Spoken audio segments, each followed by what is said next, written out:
Salam əziz abituriyentlər. Bizim bundan önceki dersimiz sizdən olmuşdu.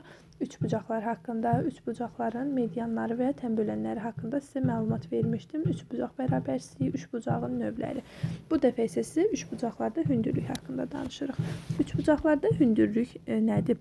Üçbucağın təpə nöqtəsindən qarşı tərəfə və yaxud da ki, qarşı tərəfin uzantısına endirilən perpendikulyardır və yaxud da ki, ən qısa məsafədir.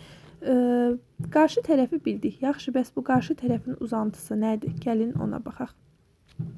Ümumiyyətlə hündürlük deyəndə üçbucağın təpəsindən qarşı tərəfə endirilən hündürlük və yaxud da ki, perpendikulyar, ən qısa məsafə. Bunu deyirik. Hündürlük həmişə qarşı tərəfə perpendikulyar olur. Yəni hündürlük qarşı tərəflə bir-birindən 90 dərəcəli bucaq altında kəsişir. Bu hündürlüyün ən əsas xassələrindən biridir. Üçbucağın 3 dənə hündürlüyü var və onların hamısı bir nöqtədə kəsişirlər. İtibucaqlı üçbucaqda hündürlüklər daxildə kəsişirlər. Yalnız körbucaqlı üçbucaqda hündürlük üçbucağın xaricində kəsişir. Məsələn, gəlin bir ixtiyari bir üçbucaq çəkək, körbucaqlı. Eyni zamanda bayaq dediyimiz o uzantısında burada görəcəyik.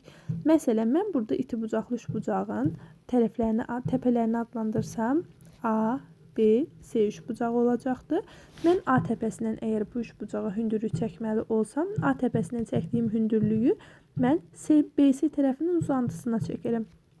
Bunun üçün isə BC tərəfinin uzantısını çəkərəm. Bu olur mənim BC tərəfimin uzantısı və A tərəfindən bu uzantıya çəkilən hündürlük. Baxın, bu AH deyərəm. Bu mənim A tərəfimdən, A təpəsindən BC tərəfimə çəkilən hündürlüyün ölçüsü olacaqdır. Yəni ki, bayaq dedik ki, üçbucağın təpəsindən qarşı tərəfə və yaxud da ki, qarşı tərəfin uzantısına. Baxın, qarşı tərəfin uzantısına deyəndə bu şəkildə olur. Əgər tərəfin özünə çəkilirsə, bu zaman hündürlüklər üçbucağın daxilində bir nöqtədə kəsişirlər. Yox, əgər tərəfin uzantısına çəkilirsə, artıq bu zaman hündürlük üçbucağın xaricində kəsilir. Düzbucaqlı üçbucaqda isə hündürlüklər üçbucağın təpə nöqtəsində kəsişirlər. Bu nə deməkdir? Məsələn, bir dənə düzbucaqlı üçbucaq çəkək. Biz bundan əvvəlki dərsimizdə demişdik ki, düzbucaqlı üçbucağın ümumiyyətlə tərəfləri bir-birləri ilə perpendikulyar olurlar. İki tərəfi bir-birilə 90 dərəcəli bucaq əmələ gətirirlər. Əgər mən düzbucaqlı üçbucağı adlandırsam ABC şəklində, onda mənim B təpəsindən çəkilən hündürlüyüm elə AB katet olacaq. Və yaxud da ki, C təpəsindən çəkilən hündürlüyüm elə AC katet olacaqdır. Mənim yalnız düzbucaq təpəsindən hipotenuza hündürlük çəkməyim qalır. Bu da olur bu formada. Əgər mən BC tərəfinə ümumi C desəm, hipotenuza çəkilən hündürlüyüm isə HC şəklində olacaqdır. Bu da olur mənim düzbucaqlı üçbucağımda hündürlüyüm. Əgər düzbucaqlı üçbucaqda hündürlük çəkiləndə hündürlük qarşı tərəfi n nisbətində bölübdürsə, onda yazırıq ki, hündürlüyün kvadratı bərabərdir mn. Yəni ki, hündürlüyü, bu düsturdan hündürlüyü tapa bilərik. Normal ixtiyari üçbucaqlarda bəs hündürlüyü necə taparıq? Digər üçbucaqlarda olduğu kimi, digər median, tənbölən, hündürlük, tənbölən bunları necə tapırdıqsa, eyni qayda ilə üçbucağın da hündürlüyünün tapılması qaydası var. Gəlin üçbucağımızı çəkək. Bu mənim ixtiyari bir üçbucağımdır. Tərəflərini adlandırıram A, B, C şəklində. Məsələn, buradan A tərəfinə çəkilən hündürlüyümüz və yaxud da ki, C tərəfinə çəkilən hündürlüyümüz. İkisini çəkirəm ki, şəklimiz çox qarışmasın. A tərəfinə çəkilən hündürlüyə mən HA desəm, C tərəfinə çəkilən hündürlüyümüzə isə HC deyərəm. İndi gəlin bu hündürlüklər üçün tapılma düsturlarını yazaq. Əgər məndən HA-nı istəyərsə, yazıram HA bərabərdir 2 vurulsun kök altında P çıxaq A, P çıxaq B, P çıxılsın C bölünsün A. Baxın, məxrəcdəki A kök altında deyil. Buna diqqət edin. Demək olar ki, tapılmada bütün sürətdəki ifadələr bütün hallarda eynidir. Yəni HB-də də sürətdəki ifadəm eyni olacaqdır.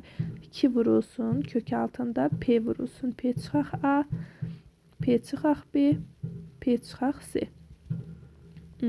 bölünsün. Məndən HB-ni istəyirdi, məxrəcdə B olacaqdır. Eyni ifadəmiz HC üçün də keçərlidir. Onu yazmağa bir də ehtiyac yoxdur. Və burada da yenə perimetr deyəndə yarım perimetr nəzərdə tutulur. Yəni bunların üç tərəfinin cəminin yarısı nəzərdə tutulacaqdır. Ümumiyyətlə isə üçbucaqda hündürlük qarşı tərəfə perpendikulyar olduğuna görə çox hallarda adətən biz bu perpendikulyarlıqdan istifadə edib orada yaranan üçbucağa düzbucaqlı üçbucaq kimi baxıb Pifaqor teoreminə görə hesablamağı daha üstün tuturuq. Amma bəzi hallarda Pifaqor teoreminə uzun-uzun rəqəmlər alınanda və yaxud da ki, əgər rəqəmləri bəlli deyilsə üçbucağın tərəflərində bu haldan da istifadə eləyə bilərik. Yəni ki, ürəyiniz hansından istəyirsə ondan istifadə eləyə bilərsiniz. Biz bilirik ki, həndəsədə ümumiyyətlə riyaziyyatda bir misalın bir yolu yoxdur. Yəni istədiyiniz qədər misalı fərqli yollardan eləyə bilərsiniz. Təbii ki, düz olduğu halda hər bir misalın ən azı 2-3 fərqli izah yolları olur. Yetər ki, siz o elədiyiniz yolu daha yaxşı qavrayıb, daha yaxşı anlamış olasınız və misalınızın sonunda cavabını düz almış olasınız. Amma cavab xətrinə olunan özünüzdən icad elədiyiniz bəzən yollar olur, onlar doğru hesab olunmur. Sonra gəlirik hündürlükdə. Ümumiyyətlə, tərəfləri və hündürlükləri verilmiş üçbucağı üçün belə bir ifadəmiz doğrudur. Əgər mənim tərəflərim və tərəfə çəkilən hündürlüklərim bəllidirsə, onda ixtiyari bir tərəf, bunu bu şəkildə yazırıq. Məsələn, mən yazıram, bura A-dır, bu HA-dır. Bura çəkilən hündürlüyümüz HA olsaydı, aşağıki tərəfim B-dir. Bura çəkilən hündürlüyümüz isə HB olsa, HB. Bu zaman yazıram ki, bu ifadə üçün A vurulsun HA bərabərdir B vurulsun HB. Eyni zamanda bura S desəm, qarşı tərəfə ora çəkilən hündürlüyümüz də S vurulsun HC olacaqdır. HC, üzr istəyirəm. Olacaqdır. Bu isə hardan gəlir? Biz normalda üçbucağın sahə düsturlarından bilirdik ki, S bərabərdir 2-də 1, A vurulsun HA-dır. Yəni ki, tərəf və tərəfə çəkilən hündürlük hasilinin yarısına bərabərdir üçbucağın sahəsi. S üçbucağın sahəsi, yəni mən bunu A vurulsun HA şəklində də yaza bilərəm və yaxud da ki, əgər mənə B tərəfi verilirsə, B vurulsun HB şəklində də yaza bilərəm və yaxud da üçbucağımın C tərəfi verilibsə, C vurulsun HC şəklində də yaza bilərəm. Bunların hər üçü eyni üçbucaqdır. Yəni ki, bu sahələr hər üçü eyni üçbucağın sahəsidir deyə. Bunlar bir-birlərinə bərabər olacaq. Bu zaman avtomatik olaraq bu ifadələr də bərabər olur. Bərabərdir 2-də 1, B vurulsun HB, bərabərdir 2-də 1, C vurulsun HC. Bunların da hər biri S-ə bərabər olacaq. Mən buradakı ikilərdən azad olmaq üçün bütün ifadəmi 2-yə vuraram. Onda olur A vurulsun HA, bərabərdir B vurulsun HB, bərabərdir C vurulsun HC, bərabərdir 2 S-ə. Bu da olur mənim yuxarıdakı düsturumun hardan çıxdığı. İnanıram ki, hər kəs üçün aydındır. Ümumiyyətlə, üçbucaqda kiçik tərəfə böyük hündürlük, böyük tərəfə isə kiçik hündürlük çəkilir. Yəni, üçbucağın tərəflərinin uzunluğu həmin tərəfə çəkilən hündürlüklə tərs mütənasibdir. Necə ki, bucaqlarda deyildi ki, böyük bucaq qarşısında böyük tərəf durur, kiçik bucaq qarşısında kiçik tərəf. Burada bucaq və tərəf arasındakı mütənasiblik düz mütənasib idi. Burada isə bizim hündürlüklə tərəf arasındakı mütənasibliyimiz isə tərs mütənasib olur. Yəni, böyük tərəfə kiçik, kiçik tərəfə isə böyük hündürlük çəkiləcəkdir. İxtiyari üçbucağın hündürlüklərinin cəmi, yəni mənim ixtiyari bir üçbucağım verilibdir və hər üç hündürlüyü verilibdirsə əgər, bunun hündürlüklərinin cəmi, gəlin hündürlüklərini çəkək. Bu ikincisi, bu isə üçbucağımın üçüncü tərəfinə çəkilən hündürlüyümüz. Bu hündürlükləri mən H1, H2 və H3 olaraq adlandırsam, yazıram ki, bunların hündürlüklərinin cəmi, yəni H1 üstəgələk H2 üstəgələk H3, bu üçbucağın tam perimetrindən kiçik, amma yarım perimetrindən böyük olmalıdır. Bəzi məsələ həllərində bu bizə ehtiyacımız olacaq bir düsturdur. Ümumiyyətlə, biz üçbucaqda median, təmbülən və hündürlük haqqında bilməli olduğumuz ən önəmli qayda var. İstənilən üçbucaq üçün fərqi yoxdur. Hansı üçbucaq olur olsun. İxtiyari bir təpədən çəkilən median, təmbülən və hündürlükdən median ən böyük olur. Yəni ki, mən bir dənə üçbucaq çəkirəm burada. Bu mənim ixtiyari bir üçbucağımdır. Bu təpədən mən həm median çəkirəm. Üçbucağımız biraz taraz olmadı. Bu şəkildə olsun. Burada mən həm median çəkirəm. Bu mənim medianımdır. Qarşı tərəfi bölübdür. Bu mənim deməli hündürlüyümdür. Qarşı tərəfə perpendikulyardır. Bu da mənim tən bölənim olsun. Tən bölənim. Deməli bu mənim medianım oldu. Digəri oldu hündürlüyüm. Digəri isə oldu tən bölənim. Bunlar arasındakı məsafəyə baxın, düstur uyğunluğa baxaq. İxtiyari bir üçbucaqda bir təpədən çəkilən median, tən bölən və hündürlük arasında deyirik ki, medianımız ən böyükdür. Median tən böləndən böyükdür. Tən bölənimiz isə hündürlükdən böyük olur. Və bunlar bir-birlərinə bərabər ola bilərlər. Bərabər olduqları hal isə bərabər tərəfli üçbucaqdadır. Yalnız və yalnız bərabər tərəfli üçbucaqda bunların hər üçü bir-birinə bərabər ola bilərlər. Ondan sonra keçirik. İxtiyari bir üçbucaqda bir tərəfədən çəkilmiş hündürlük tən bölən, median tən bölən və yaxud da ki median və hündürlük arasındakı düsturlara. İxtiyari bir üçbucağımı çəkirəm yenə. Bu üçbucaqda bir təpədən çəkiləm. Gəlin birinci hündürlükdən tən bölən arasında baxaq. Ümumiyyətlə harda tən bölən gördüksə orada yarıya bölmək var. Bu düsturların hər birində iti bucaqların fərqindən söhbət gedir. Əgər məndə, baxın bu olur hündürlük və tən bölən arasındadır, düzdürmü? Hündürlük və tən bölən arasındakı bucağı məndən istəyirsə əgər, bu zaman yazıram, bura hündürlüyümüzdür. Bu bucaqlara da mən kənar bucaqlara alfa və beta yazsam, bu bucağa da bir x bucağı yazsam, x bucağın bərabər olacaqdır. Alfa çıxılsın beta bucağı bölünsün yarısına. Və yaxud da ki, bu düsturu mənə median və tən bölən arasındakı qalan bucaq deyə soruşa bilər. Onda da eyni düsturu yazıram. Bu düstura yazıram h ilə l arasında. İndi eyni düsturumuz alfa çıxılsın beta bölünsün 2. Bu düsturumuzsa olur medianla tən bölən arasında. Yəni median ilə tən bölən arasında olan düsturumuzdur. Və bizim bundan əlavə varımızdır. Median və hündürlük arasında qalan düsturumuz. Median və hündürlük arasında qalan bu düsturumuzu isə necə tapırıq? Burada da düsturumuz olacaq x bərabərdir. Yalnız və yalnız alfa çıxılsın beta. Bax, bu isə bizim olur medianımız və hündürlük arasında qalan düsturumuz. Əgər fikir verirsinizsə düstura, harda tən bölən varsa orada bölə 2 yazmışıq. Harda tən bölən yoxdursa orada artıq bölə 2-yə ehtiyac yoxdur. Bunlar adətən düzbucaqlı üçbucaq üçün keçərlidir. Ondan sonra gəlir üçbucaqda orta xətt. Ümumiyyətlə orta xətt nədir? Üçbucağın orta xətti üçbucağın oturacağına paralel olub, eyni zamanda yan tərəflərin ortasını birləşdirən düz xəttimizdir. Məsələn, yenə bir dənə ixtiyari üçbucağımızı çəkək. Bu mənim üçbucağımdır. Üçbucağımı adlandırıram A, B, C. Yan tərəflərimin ortaları. Məsələn, yan tərəflərim AB və AC tərəfləri olsa, bura yazıram M, N. Bunları da özü ilə birləşdirirəm. Baxın, M-in tərəfi AB tərəfinə paralel olur və eyni zamanda yan tərəfin ortalarını birləşdiribdir M-in düz xətti. Bu zaman mən deyirəm ki, M-in orta xətti. Orta xətt paralel olduğu tərəfin ölçüsünün yarısına bərabərdir. Məsələn, mən AB tərəfinə 2A desəm, orta xəttimin uzunluğu A-ya bərabər olacaqdır. Bu olur mənim orta xəttimin uzunluğu düsturu. Ümumiyyətlə, orta xətt ayırdığı kiçik üçbucağın perimetri ilə böyük üçbucağın perimetrinin yarısına. Sahəsi isə həmin o kiçik üçbucağın sahəsi böyük üçbucağın sahəsinin 1/4-nə bərabərdir. Yəni nə deməkdir? Mənim burada balaca dediyim, yəni bu üçbucaqdır. Bu mənim balaca üçbucağımdır.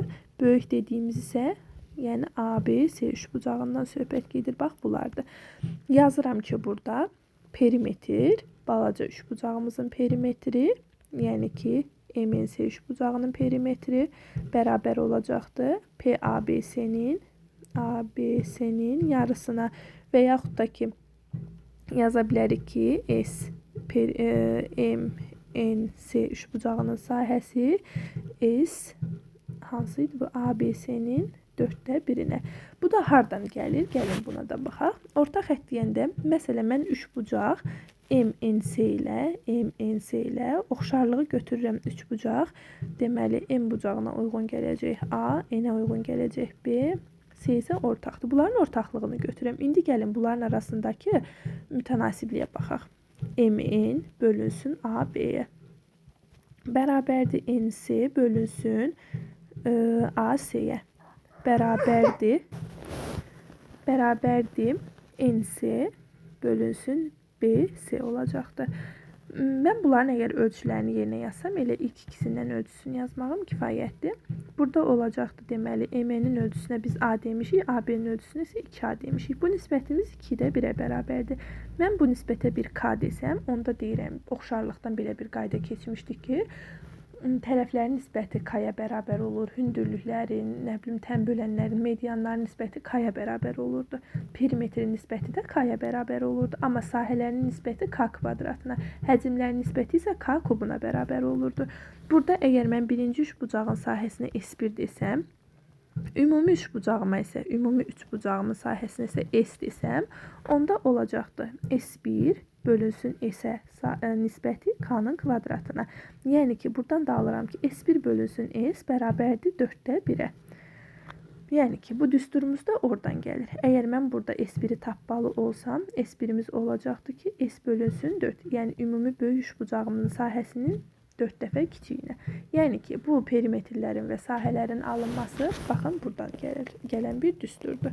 Bu da olur bizim üçbucağımız. Üçbucaqda ortaq xətt. Ondan sonra biz gəlin keçək üçbucağın tərəflərinə görə növlərinə. Biz demişdik ki, üçbucaqlar mövzusunun ən başında üçbucağın tərəflərinə görə növləri bərabər yanlı, bərabər tərəfli və ixtiyari üçbucaqlar idi. Düzbucaqlı üçbucaqlar. Bərabər yanlı üçbucaqlarda yan tərəflərimiz bərabər idi. Bu bəlli idi bizim. Əgər üçbucağın yan tərəfləri bərabərdirsə, bu bərabər yanlı üçbucağı idi. Və bərabər yanlı üçbucağın oturacağına bitişik bucaqlarımız da bir-biri ilə bərabər idi. Yəni, bu bucağım alfadirsə, onda burada alfa olurdu. Bunları bildik. Bəs bərabər yanlı üçbucaqda hansı başqa münasibətlərimiz var? Bərabər yanlı üçbucağın düzbucaq təpə bucağından çəkilən median və hündürlük tənbölən hamısı bir-birinə bərabərdirlər. Yəni ki, əgər mən bərabər yanlı üçbucağın təpə bucağından oturacağa median və yaxud da hündürlük tənbölən çəkirəmsə, elə bir düz xəttim hamısını verir. Əgər desək ki, təpə bucağından oturacağa hündürlük çəkilibdir, tamam, bu hündürlükdür. Amma eyni zamanda bu həm mediandır, həm də tənböləndir. Yəni ki, bayaq demişdik, axı tənbölən median hündürlük arasında bir dənə əlaqə vardı. Ən böyüyümüz median olurdu, sonra hündürlük, tənbölən, sonra hündürlük. Orada demişdik, bərabər ola bilərlər. Hansı hallarda? Bərabər yanlı və bərabər tərəfli üçbucaqdır. Baxın, bu bərabər yanlı üçbucaqda median, tənbölən və hündürlük hamısı bir-birinə bərabər olur. Bu olur bizim bərabər yanlı üçbucağımız. Bəs yaxşı, bərabər yanlı üçbucaqda oturacağa çəkilən ixtiyari bir düz xətt olur. Bu düz xəttin artıq nə olduğunu mən bilmirəm. Və üçbucağın yan tərəfləri verilibdir. Bura isə N və M-dir. Bu düz xəttin uzunluğu isə X-dir. Məndən X-i soruşursa, onda yazıram. X bərabərdir. Kök altında A-nın kvadratı çıxılsın M, N düsturundan. Bu ifadəmiz isə modulda olur, çünki kök altı ifadəmiz mənfi ola bilməz. Və yaxud da bərabər yanlı üçbucaqda oturacağın üzərindən tərəflərə çəkilən hər hansısa bir düz xəttlər verilib. Diqqətli olun, bu düz xəttlər hündürlük deyil. İndi deyəcəm. Məsələn, tutaq ki, bura A tərəfidir, bura B tərəfidir, bura X-dir, bura Y-dir. Bizə mütləq və mütləq belə bir şərt verilməlidir ki, bura A tərəfidir, üzr istəyirəm, burada B tərəfidir. Bizə mütləq şərt verilməlidir ki, X paraleldir A-ya, Y də paraleldir A-ya. Yəni ki, bu düz xətlərin, baxın, bu düz xət bura paralel olmalıdır. Aha. Digər düz xəttimiz isə, bu düz xəttimiz isə onun qarşısındakı tərəfə. Yəni ki, bura paralel olmalıdır. Bu zaman mənim düsturum olacaqdır ki, bu düz xətlərin cəmi, yəni X plus Y ilə üçbucağın digər yan tərəfinə bərabər olacaqdır. Əgər bu düz xətlərimiz hündürlük olarsa, düsturumuz necə olacaqdır? Yəni ki, üçbucağın oturacağındakı hər hansısa bir nöqtədən üçbucağın tərəflərinə çəkilən hündürlüklərdir. Bura bir hündürlüyümüzdür. Bu isə digər hündürlüyümüzdür. Bunlar verilərsə, onda yazıram ki, bu da ümumi üçbucağımın öz hündürlüyü olarsa, bu hündürlükləri adlandıraq. Bura H1 yazıram. Burada H2 yazıram. Ümumi üçbucağımızın hündürlüyünə isə H yazıram. Bu hündürlükləri əgər mən adlandırsam, bu şəkildə adlandıraram və onda deyirəm ki, ümumi üçbucağımın hündürlüyü, yəni H, həmin nöqtədən tərəflərə çəkilən kiçik hündürlüklərin cəminə bərabər olacaqdır. Bu hündürlüklər bərabər yanlı üçbucaqda xüsusi hallarımızdır. Bir de təpə bucağı 120 dərəcə olan üçbucaqda 120 dərəcənin qarşısındakı tərəfin tapılma qaydası var idi. Biz bunu bu şəkildə deyək. Bu mənim təpə bucağım 120 dərəcə olan bərabər yanlı üçbucağımdır. Bərabər yanlı üçbucaqda bu yan tərəflərim A-A'dırsa, bura olacaqdı A kök altında 3-ə. Bunu da necə yazırıq? Deməli, buradan bir dənə hündürlük çəkərəm mən. Bu hündürlük həm də mənim üçbucağımın tən bölənidir. Əgər tən böləndirsə, avtomatik olaraq bu bucaqlarımızı 60 dərəcə bölür. Onda digər tərəfimizdə 30 dərəcə olacaqdır. Mən isə bilirəm ki, 30 dərəcəli bucaq qarşısında duran katet hipotenuzun yarısıdır.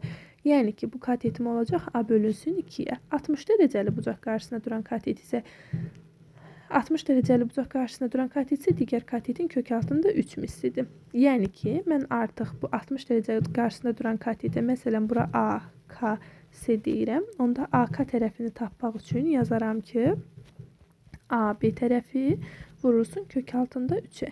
Yəni olacaqdır A bölünsün 2 bölək kök altında 3-ə.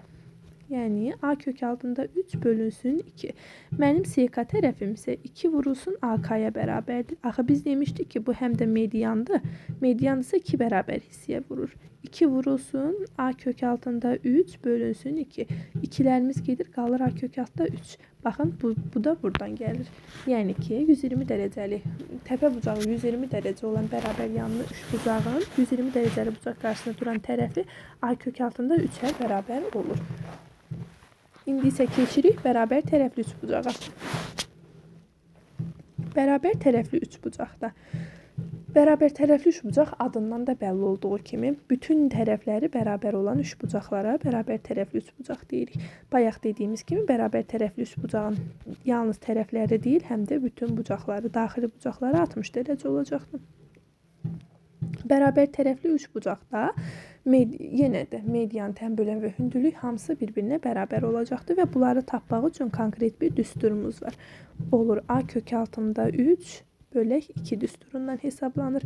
Mənim bərabər tərəfli üçbucağımda median, hündürlük və tən bölənin tapılma düsturu. Üçbucaqların içində deyə bilərəm ki, ən rahatı bərabər tərəfli üçbucaqdır mənim üçün. Bir də bərabər tərəfli üçbucağın xüsusi bir halı var idi. Məsələ həllərində bu halı çox görəsiz. Deməli, deyir, üçbucağın daxilində götürülmüş bir nöqtədən üçbucağın tərəflərinə hər hansısa bir parçalar göndərilibdir. Məsələn, deyirəm, nöqtəmizi çox götürməyək. Buradan belədir, buradan belədir, buradan isə bu şəkildədir. Bu parçalara deyirəm mən, üçbucağın tərəfləri A, A, A-dır. Bu parçalara isə deyirəm ki, B1, B2 və B3 parçaları. Bu parçaların uzunluqları cəmi, yəni B1 üstə gələk B2 üstə gələk B3 elə bərabər olacaq A tərəfinə, üçbucağın bir tərəfinə bərabər olacaqdır. Bu da hardan gəlir? Gəlin ona baxaq. Məsələn, mən bu düz xəttlərin hər birinin uzantısını çəkirəm. Bunun uzantısı bu şəkildə olacaqdır. Bu düz xəttimin uzantısı bu şəkildə olacaqdır. Digər düz xəttimin uzantısı isə bu şəkildə olacaqdır. İndi, əgər mənim bu hissəmdə bura B3-dürsə, baxın, buradan bunu demək istəyirəm. Bu xəttim B3-dürsə, avtomatik olaraq bu uzantımda B3 olacaqdır. Və yaxud da ki, bura B3 olduğu halda bu bərabər tərəfli üçbucaq olacaq, onda burada B3 olur. Artıq mən A tərəfinin bir qismini tapdım. Uzantı. Buradan bura qədər məsafəmiz, qoy bunu biraz tünd rəngli qələmlə göstərim. Buradan bura qədər məsafəmiz B1-dirsə, avtomatik olaraq buradan bura qədər məsafəm də B1 olacaqdır. Artıq buranın da ölçüsünü tapdım. Burada, üzr istəyirəm. Buranın da ölçüsü B1 olacaqdır. Və mənə yerdə qalır kiçik balaca hissəni tapaq. Kiçik balaca hissəmizin ölçüsü isə B2-yə bərabər olacaqdır. Bax, bura. Bu B2 ilə də bura bərabər olacaqdır. Deməli, mənim üçbucağımın bir tərəfi nəyə bərabər oldu? B1 üstə gələk B3 üstə gələk B2. Bu da bərabər tərəfli üçbucaq olduğuna görə bütün tərəfləri bir-birinə bərabər olur. Bu isə bizim bərabər tərəfli üçbucağımız üçün xüsusi halımızdır.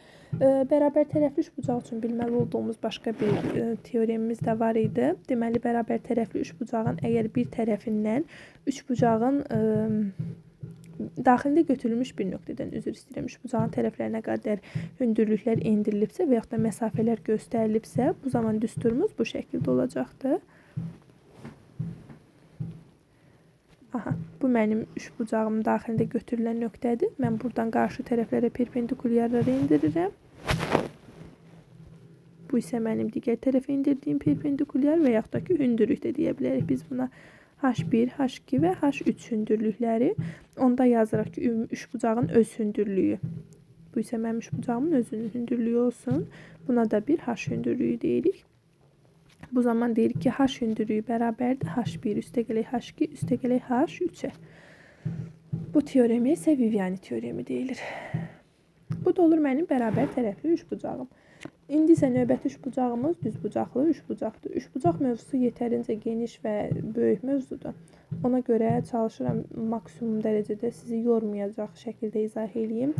İnşallah ki, istədiyim kimi izah edə bilirəm sizlərə. Əsas sizin başa düşməyinizdir. Deməli, düzbucaqlı üçbucaqda da bayaq dedik ki, üçbucağın bucaqlarından biri düzbucaq olarsa və yaxud da ki, üçbucağın ixtiyari bir iki tərəfi bir-biri ilə 90 dərəcəli bucaq altında kəsişirsə, bu düzbucaqlı üçbucaqdır. Düzbucaqlı üçbucağın yerdə qalan o iki dənə iti bucağının cəmi isə 90 dərəcə olacaqdır. Burada beta olsa, onda deyirəm ki, alfa plus beta bucağımız olacaq 90 dərəcə. Düzbucaqlı üçbucaqda mən bura A, bura B, burada C desəm, onda Pifaqor teoreminə görə katetlərin kvadratları cəmi hipotenuzun kvadratına bərabər olacaq və yaxud da hipotenuz elə kökaltda katetlərin kvadratları cəminə bərabər olacaq. Bu şəkildə də yaza bilərik. Bu bizim Pifaqorda düzbucaqlı üçbucaq üçün ən vazkeçilməz qaydalarımızdan biridir. Burada konkret Pifaqor ədədləri var. Onları hesabladıqca, əliniz öyrəşdikcə görəsiniz. Məsələn, 9, 12, 15, 18, 24, 30, 36, 48, 60, 3, 4, 5 və s. bu şəkildə ədədlərdir. Yəni, onları, məsələn, iki tərəfin uzunluğu, bura əgər sənə 3 verilib, bura 5 verilibsə, avtomatik olaraq deyirsən, digər katetin 4-dür. Çünki bunlara biz Pifaqor ədədləri deyirik. Daha rahat olurlar bunlar. Bunlar da olur mənim düzbucaqlı üçbucağım. Siz düzbucaqlı üçbucağı harda görəsiniz bir də? İnşallah ki, növbəti dərslərdə trigonometriyada, sadə trigonometrik funksiyalarda, məsələn, sinus, kosinus, tangens, kotangens, onları düzbucaqlı üçbucaq üzərində hesablamalarını görəsiniz. Qorxmayın, asandır. Sonra düzbucaqlı üçbucağın hündürlüklərinə baxaq gəlin. Düzbucaqlı üçbucaqda hündürlük bayaq bundan əvvəlki izahlarda da demişdik, yenə də deyək. Düzbucaqlı üçbucağın hündürlüyü, məsələn, bu mənim yenə düzbucaqlı üçbucağımdır. Bu da hipotenuza çəkilən HC hündürlüyümdür. Əgər üçbucağın katetləri və hipotenuz bəllidirsə, bu zaman hündürlük tapmaq üçün yazırıq HC bərabərdir katetlər HC-nin hipotenuza nisbətinə və yaxud da yazırıq 1 bölünsün HC-nin kvadratı bərabərdir 1 bölək A kvadratı üstə gəlinsin 1 bölək B kvadratı. Normalda əgər biz A-nı B-ni biliriksə, C-ni də bilirik. Ona görə rahat şəkildə birinci düstur uşaqların daha çox istifadə etdiyi düsturlardan olur. Və yaxud da bayaq dediyim kimi, əgər üçbucağın oturacaqdan ayırdığı hissələr hündürlüyün bəllidirsə, onda yazırıq ki, HC-nin kvadratı bərabərdir M vurulsun N düsturundan da istifadə edə bilərsiniz. Düzbucaqlı üçbucaqda, əgər biz düzbucaqlı üçbucağı fərqli formada çəksək, məsələn, bu formada gəlin bir dənə düzbucaqlı üçbucaq çəkək. Bura düzbucaq təpəsi olsun bizim üçün. Bura bizim düzbucaq təpəmiz olsun. Bura isə A, B və C təpələri deyək. Əgər mən bu düzbucaqlı üçbucağın buradan proyeksiyasını çəksəm, hündürlüyü çəksəm, daha doğrusu, üzr istəyirəm, hündürlük burada mənim perpendikulyarım olacaqdır. Məsələn, bu nöqtəmizi deyirəm A nöqtəsi. A nöqtəsi hər hansısa bir nöqtədir. İxtiyari bir nöqtəmizdir. Bu nöqtədən katetlərimiz mail vəzifəsində iştirak edir. Mail. Katetin mail olur. Bu həmin hündürlüyümüz, həmin nöqtədən bizim yer səthinə qədər və yaxud da ki, müstəviyə qədər olan perpendikulyarın uzunluğu olur və maildən perpendikulyara qədər məsafəmiz proyeksiya olur. Proyeksiya. Baxın, bu düsturlar, bu sizə lazım olacaq bir düsturlardır. Məsələn, mən proyeksiyanın uzunluğuna M deyirəm, digər proyeksiya isə N deyirəm. Bu zaman deyirik ki, katetin kvadratı bərabərdir M vurulsun, üzr istəyirəm, M vurulsun C-yə. Və yaxud da ki, B katetini yazsaq, B katetin kvadratı bərabərdir N vurulsun C olacaqdır. Buradan da mən bunları əgər qarşı-qarşıya bölsəm, bu tənliyi olur A kvadratı bölünsün B kvadratı. Yəni, katetlərin kvadratlarının nisbəti həmin o proyeksiyaların nisbətinə bərabər olacaqdır. Bu düstur sizdə daha çox işinizə yarayacaq düsturlardandır. Bu düzbucaqlı üçbucaq üçün hündürlüyümüz. Bəs düzbucaqlı üçbucaqda medianımız. Düzbucaqlı üçbucaqda düzbucaq təpəsindən çəkilən median, düzbucaqlı üçbucağın düzbucaq təpəsindən hipotenuza çəkilən medianımız, bura C desəm, burada MC desəm, hipotenuza çəkilən median ilə hipotenuzun ölçüsünün yarısına bərabərdir. Yəni ki, bunlar üçü də bir-birlərinə bərabər olurlar. Və yaxud da ki, deyirik hipotenuz medianın 2 mislinə bərabərdir. Hər ikisi doğrudur. Yəni bir-birlərinin əksi olan teoremlərdir. Sonra düzbucaqlı üçbucaq üçün düzbucaqlı üçbucağın bucaqlarına görə bunun iki növü var. Bərabər yanlı düzbucaqlı üçbucaqlar, bərabər yanlı düzbucaqlı üçbucaqlarda oturacaq 90 dərəcədən əlavə olan o birisi digər iti bucaqlar bir-birlərinə bərabər olacaqdır. Niyə bərabər yanlı deyirəmsə, bunun katetləri bərabərdir. Biz bundan əvvəl bərabər yanlı üçbucaqda demişdik, axı yan tərəfləri bərabər olan üçbucaqlardır. Bərabər yanlı düzbucaqlı üçbucaqda isə burada yan tərəflər artıq katetlər rolundadır. Yan tərəflər bərabərdirsə, katetlər bərabərdir. Katetlərin bərabər olması isə oturacağa bitişik olan bucaqların bərabər olmasıdır. Yəni burada 45 olur, burada 45 olur. Bu zaman katetlər bərabərdirsə, hipotenuzumuz ilə A kök altında 2 dərəcə olacaqdır. Bu da belə. Ümumiyyətlə düzbucaqlı üçbucaqda yadımızda saxlamalıyıq. 30 dərəcəli bucaq qarşısında duran katet hipotenuzun yarısına, 60 dərəcəli bucaq qarşısında duran katet isə digər katetin kök altında 3 mislinə bərabər olacaqdır. Bərabər yanlı, baxın, yalnız bərabər yanlı düzbucaqlı üçbucaqda hipotenuza çəkilən median, tənbölən və hündürlük hamısı bir-birinə bərabər olacaqdır. Əgər bu bərabər yanlı düzbucaqlı üçbucağımdırsa, bu zaman median, tənbölən və hündürlük hamısı bir-birinə bərabər olub C/2 olacaqdır. Çünki biz bilirik ki, medianımız hipotenuzun yarısına bərabər idi. Artıq bunların hamısı bir-birinə bərabərdirsə, deməli bunların hər biri hipotenuzun yarısına bərabər ola bilər. Bu da belə. Sonra başqa üçbucaq üçün düşünürəm ki, bu qədər idi. Üçbucaqdan başqa sahələrə keçək artıq. Üçbucağın sahələrinə. Əslində bu mövzu sizə sahə mövzusunda lazımdır, amma yenə də indidən izah edirəm ki, sahə mövzusunda bu sizin üçün təkrar olsun. Sahə. Üçbucağın sahəsindən. Üçbucağın əgər tərəf və tərəfə çəkilən hündürlüyü bəllidirsə, bu zaman sahəmiz S bərabərdir 2/1 A vurulsun H A düsturundan istifadə olunur. Bu, əgər körbucaqlı üçbucaq olarsa, körbucaqlı üçbucaqda tərəfimiz, o uzantısını artırdığımız tərəfimiz, hündürlüyü isə en dediyimiz hündürlüyü olacaqdır. Və yaxud da ki, bizim Heron düsturumuz var. Heron düsturu, ixtiyari üçbucaq üçün Heron düsturu. Burada yazırıq S bərabərdir, kök altında P vurulsun P minus A, P minus B və P minus C. Buradakı P yarım perimetrdir. Yazırıq A üstə gəl, B üstə gələcək, bölə 2.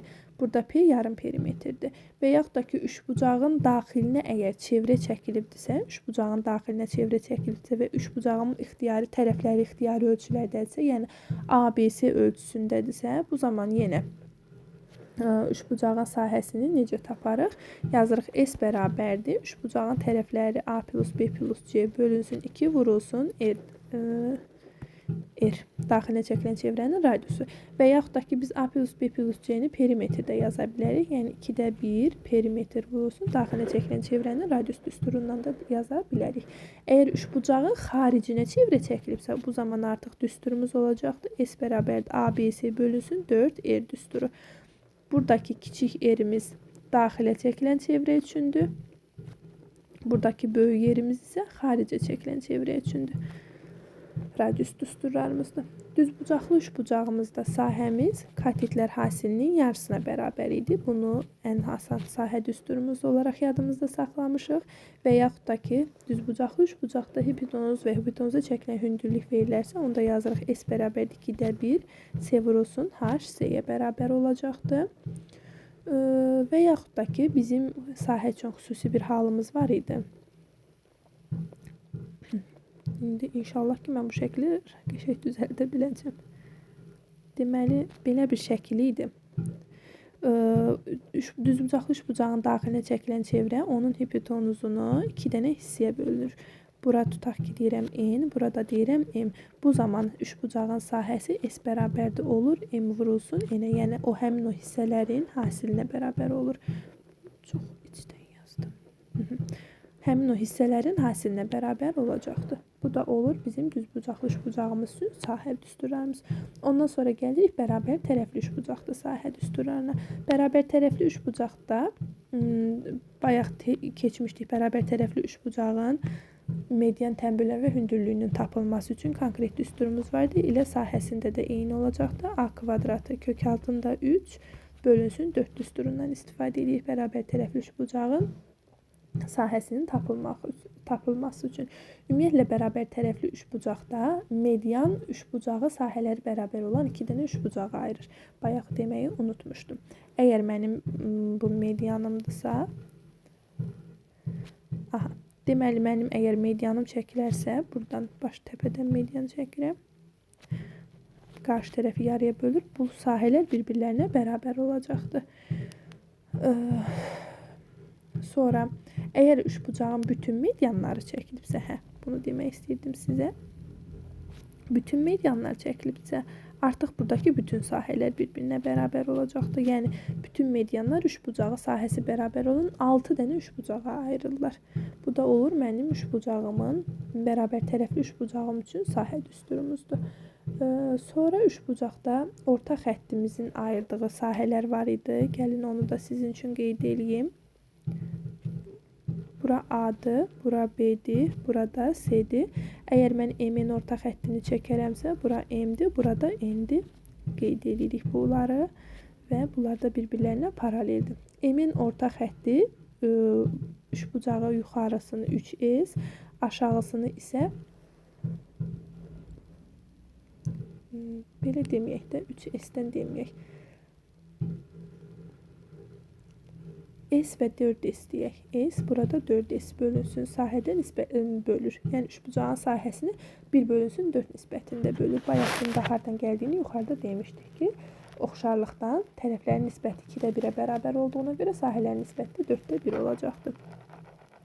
Əgər bizdə orta xəttlər ya da ona ehtiyac yoxdur. Düşünürəm ki, ona ehtiyac yoxdur. Belə, üçbucaq haqqında bu qədər. İnşallah ki, hər kəs üçün yararlı və hər kəsin anlaya biləcəyi bir dərs oldu. Üçbucaqlar dediyim kimi yetərincə geniş mövzudur. Burada oturub üçbucaqlardan biz saatlardan danışa bilərik. Amma bilməli olduğunuz ən əsas vacib məqamlar hələ ki bunlardır. Bunları bildikdən sonra artıq siz üçbucaqları rahat bir şəkildə işləyə bilərsiniz. Təkcə bu qaydalardan kifayətlənməyin. Özünüz bu qaydaların üstündə daha yaxşı özünüzü təkmilləşdirin. Qaydalardan istifadə edərək testlərdə işləməyə çalışın. Amma sizə məsləhətim bir dəfə qaydaları sona qədər diqqətli şəkildə dinləyin. Özünüz üçün vacib olan qeydləri götürün. Hətta qeyd dəftəri özünüz üçün qayda dəftəri yazın. Orada üçbucaqların bütün qaydalarını şəkilləri ilə, izahları ilə qeyd edin. Özünüz üçün yazın. Ondan sonra keçin testlərinizi işləməyə. Bugünlük bu qədər. İnşallah növbəti videolarımızda görüşərik.